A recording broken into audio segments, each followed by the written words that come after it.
This is my personal inbox, 124,000 unread messages, 30 of which are in my inbox. I'm not proud. Today, I'm gonna have AI fix this for me, live, end to end, on camera. Here's what that actually means. I'm gonna have AI write a bit of code for me that connects to my Gmail account, and then AI is gonna look through every one of these emails and make decisions for me. Delete this, keep that, flag this for me to actually look at automatically, and we're gonna see it all happen. I've had this email account for about 15 years now, and at some point I just stopped checking, right? And then the number just kept growing and I kept kind of not caring. A lot of people can relate to this, but they do one of two things. They either bulk delete and go in and fix over the course of a weekend, which to me sounds insane, or they just forget it exists entirely and start a brand new email account, which is, you know, not actually solving the problem. It's like pushing your laundry under the bed. While I obviously haven't already done this for myself, as you can see, I do have a plan of attack. We're going to start by downloading our coding assistant that's going to do the heavy lifting for us, Google Antigravity. It is the most advanced coding platform on the market at the moment. A lot of people talking Claude code. I disagree. Fight me. From there, I've got a three-phased attack. Okay, so here's what we're actually doing. 3 passes. Pass 1 is just the bulk bulldozer, clearing promotions, newsletter, anything that's older than like 2 years. I figure we can just get rid of, right? Pass 2, we're going to sort and label everything that survived pass 1.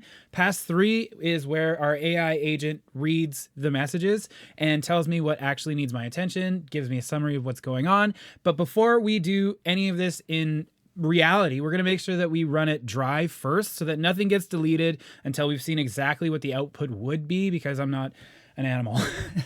So let's build it. Step 1, like I was saying, if you haven't already, is go to antigravity.google.com and download the program we're going to use to set this all up. Antigravity is an AI coding assistant, so you tell it what you want and it writes the code to do it. It's super cool, and I highly recommend, even if you're not technical, you can build literally anything you want in natural language. So sweet. Step 2 is we're going to go to set up the connection between Antigravity and our Google account. This will be the most technical part of the whole build, and it's even not so bad. So just breathe, stay with me, and you only ever have to do this one time. So go to console.cloud.google, and you'll be brought to your main page. I've already got some projects set up, but the very first thing we're going to want to do is go new project, name it whatever you want, that doesn't really matter. So from there, we go over here to the hamburger at the very top left. Here, let me zoom in for you guys. We'll go down to credentials, which is in the APIs and services right there. And we're going to want to make a new credential. I've already got mine set up in advance, so I don't have to share any information, but we're just going to go here and go create credential, OAuth client ID, go down to desktop app, call it whatever you want. I named mine Gmail Wizard, but you know, you can call it whatever you want. Gmail Wiz. I make a typo every video. Great. So this screen will pop up and you're going to want to click download JSON. Click this guy here. It'll download, right? Rename this to credentials. And then we are going to put this somewhere safe. Once we have it in that safe place, we're going to right click and go copy as path. And we're going to add this to our system environment variables. If you don't know how to do that, I did a video on this. It's like 3 minutes long. You can check it out up here. And make sure that the value we're using for this is Gmail_creds_path. So we're not quite done in the console yet. We need to enable access to Gmail, which is pretty straightforward. Click Enable APIs and Services right here on the left-hand side. Go down to the plus button there, and we'll just find Gmail right there, Gmail API.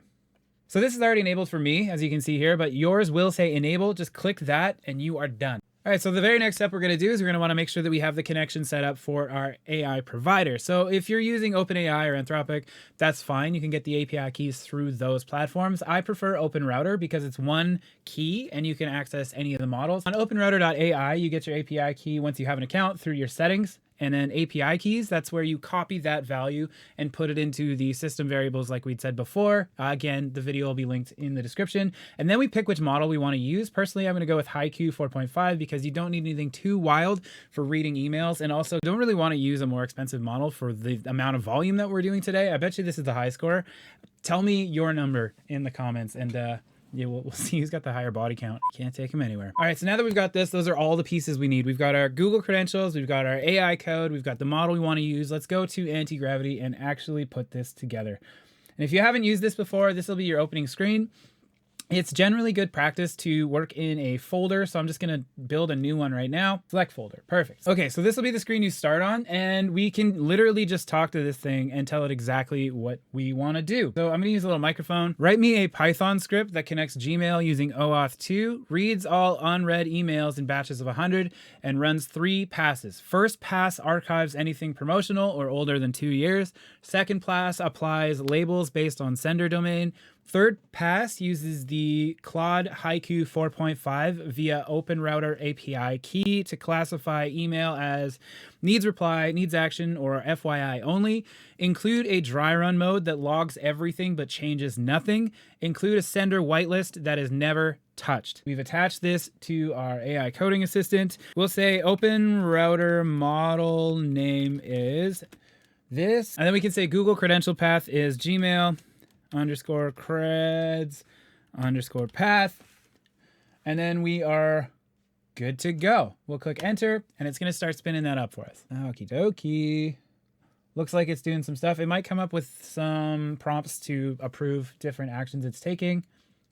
That's okay. Just click run or allow, depending on your system settings. That honestly took a minute from command entered to response returned. And this is kind of cool. It's explaining everything that it did.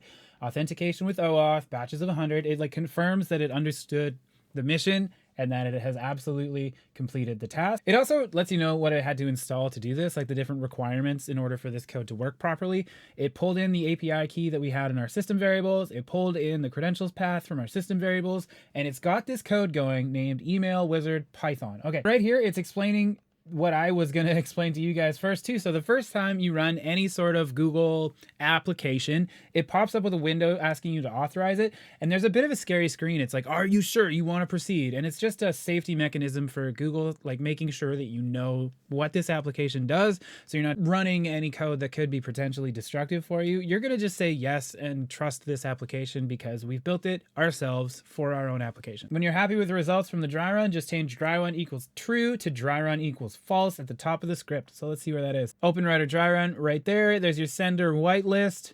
Great. So if you don't want to go in and edit any of this code, I'm going to accept the changes to that file. You can actually just type them in to our Antigravity chat window here. So I'm going to add my business email to the whitelist. Add Eric at easymachineai.com to whitelist. I just want to show you that you can talk to this and it'll actually generate that in code. See, so if you can see here, this green line, I know it might be a little bit small for you guys. I'll try and zoom in. It added Eric at easymachineai.com to the whitelist. So now let's give it a go. Let's try a dry run. Enter. It's going to run, and let's see what happens when we get back. Okay, so this is what I was talking about as well. Any terminal commands, you'll usually have to say, go for it. So that's the button I was talking about where it asks for permission to move. So this is actually your terminal. That's like the code that runs on your computer in the background. Okay, this is what I was talking about before. So we are going to have to authorize Google. It's my personal account. So we'll go here. And this is the scary page I was talking about. This app has not been verified. Click continue. They really want you to click the back to safety one. The authentication flow has completed. So we're good here. It's gonna keep going. Okay, so we're already on pass 2. Pass 1 takes no time whatsoever. Pass 2, we're just sorting things by domain. It's gonna take a little bit more time. And then pass 3, we're actually gonna use AI to dial this in. Okay, so check this out. This is what I kind of love about this platform is that it fixed the mistakes that I made. I pasted the credentials path the way it came up when I right-clicked, and that included quotation marks, which don't jive with the code. So it actually went through and stripped the quotation marks. I'm going to go back in and change my environment variables so the quotes are out of it and I won't have to do that moving forward. But it didn't get stuck because of bad code. It's like, oh, hey, that's a mistake, and it fixed it, move forward. All right, sweet. So I did change the code a little bit. Anything older than 6 months, right? 2 years is kind of excessive, I think, for a time filter, but it's doing that now. So the output says the dry run with the new logic is currently ripping through your inbox in the background, and you can see that that is true. It is burning through batches of 100. Then I'm going to get the dry run results, and we can go forward from there. So our dry run's done. It went through 96,342 emails that made it past phase 1. Of those, 2,237 were read by AI that I might need to act on. AI classification says that I need to reply to 41 of those, and 2,000 of those are just FYIs, just in case, but not relevant. Okay, the one thing that I do want to change is I don't want to add the domain labels and categorizations, because like after thinking about it, that is hundreds of new labels on my inbox, which is not practical. So I'm just going to get rid of that entirely. And from here, I think we're good to go for it. So let's see what happens when I run it for real. Execute for real. Enter. Sweet.